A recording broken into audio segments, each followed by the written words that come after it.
నేను ముందు రాలిపోతానేమోనని క్షణ క్షణ భయపడి చచ్చేదాన్ని.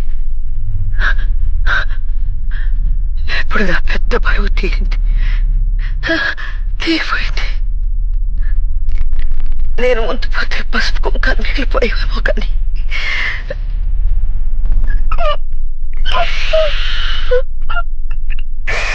ఈ జీవుడు ఎంత అవస్థపడేవాడు పైన నీకు తెలుసయ్యా. ప్రభు, ముందు ఈ మనిషిని తీసుకెళ్ళు, అలాగ నా సంగతి చూడమని రోజు దండం పెట్టుకునేదాన్ని. మొగుడు చావు కోరుకుని వేయముంటే ఉంటారని అనుకోకు, ఉంటారు.